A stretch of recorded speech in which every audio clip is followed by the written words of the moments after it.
abbaan Phexros kaleessa biyyaaf kan du'u dabarsee lubbuusaa.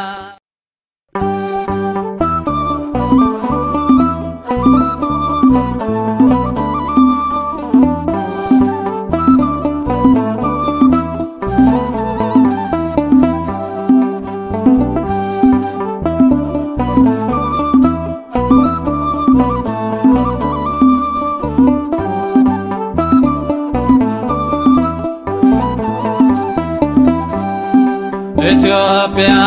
olka sargake Waaqayyoon qorsaa imin manke tawaido olka sargake deebisif laata Waaqayyoon ke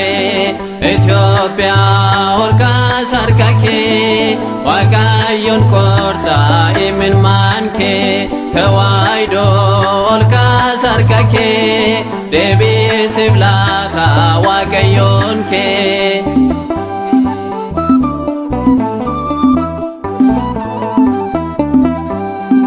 Esau Yaaqoob aftaane nuti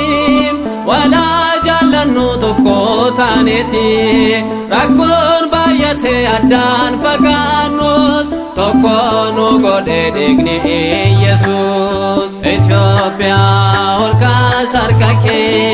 Waaqayyoon qorsaa imin manke tawaido olka sargake deebisif laata Waaqayyoon ke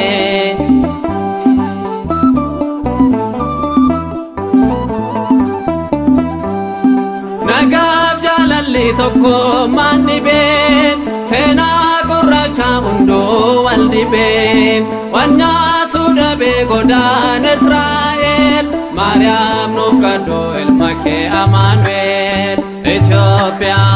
olka sargake Waaqayyoon qorsaa imin manke tawaido olka sargake deebisif laata Waaqayyoon ke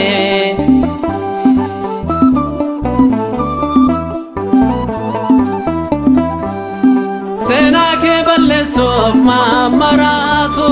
daangaa kee ormatti gorgoratu diraare abbaan Phexros kaleessa biyyaaf kan du'u dabarsee lubbuusaa Ethiopia olka sargake Waaqayyoon qorsaa imin manke tawaido olka sargake deebisif laata Waaqayyoon ke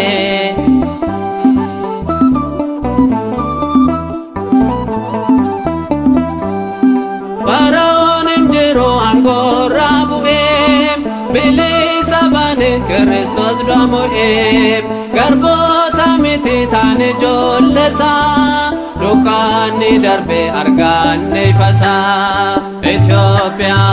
olka sargake Waaqayyoon qorsaa imin manke tawaido olka sargake deebisif laata Waaqayyoon ke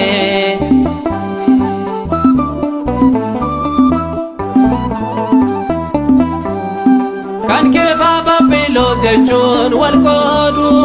obbolaan Yoosef ajjeesuuf gaadu ajjeesaan kaleessa du'ee argame aangoon mo'icha onuuf labsame Ethiopia olka sargake Waaqayyoon qorsaa imin manke tawaido olka sargake deebisif laata Waaqayyoon ke Ethiopia olka sargake Waaqayyoon qorsaa imin manke tawaido olka sargake deebisif laata Waaqayyoon ke